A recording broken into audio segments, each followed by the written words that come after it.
تغلبوا على حرارة الصيف بتطبيق هذه الحيل الرائعة. شاهدوا معنا هذه الحلقة. سيقوم صديقنا الحرفي بملء هذا الأنبوب البلاستيكي بالرمال. سيقوم بتسخين الرمال حتى يتمكن بكل سهولة من تليين الأنبوب وثنيه.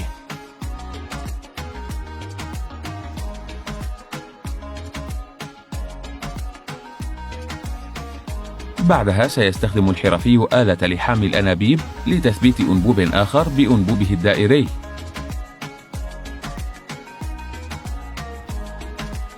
بعدها سيحفر الحرفي ثقوبا في جميع أنحاء الأنبوب الدائري.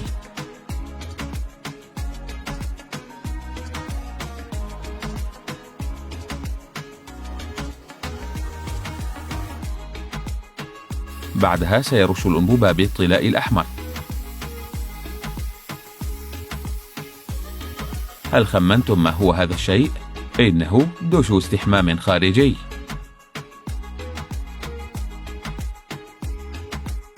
في حرفتنا التالية سيبني صديقنا الحرفي دش استحمام للأرجل. باستخدام الألواح الخشبية سيقوم صديقنا الحرفي ببناء منصة متدرجة. بعد ذلك سيبني الحرفي إطارا من الأنابيب والصمامات.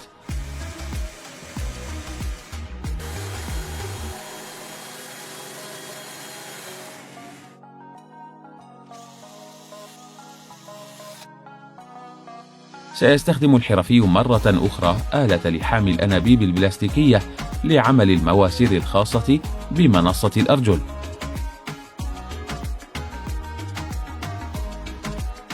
سيقوم الحرفي بتركيب صمام تدفق الماء لوصله مع الأنبوب.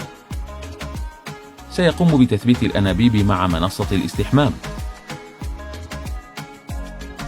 بعدها سيقوم الحرفي بتركيب خرطوم ماء وأنبوب موصل مع أنابيب دش الساق.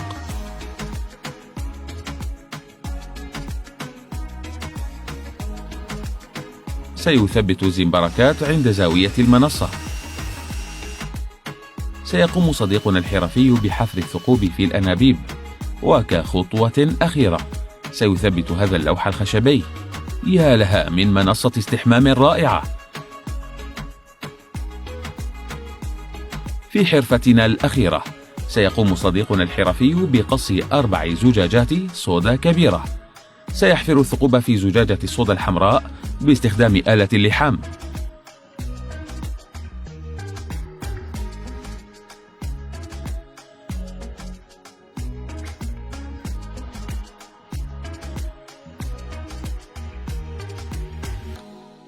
بعدها سيحفر ثقبا في أغطية الزجاجات الحمراء والزرقاء.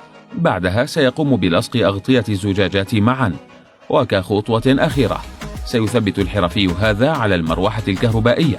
هل عرفتم ما هو هذا الشيء؟ إنها طريقة لإضافة التبريد على المروحة الكهربائية.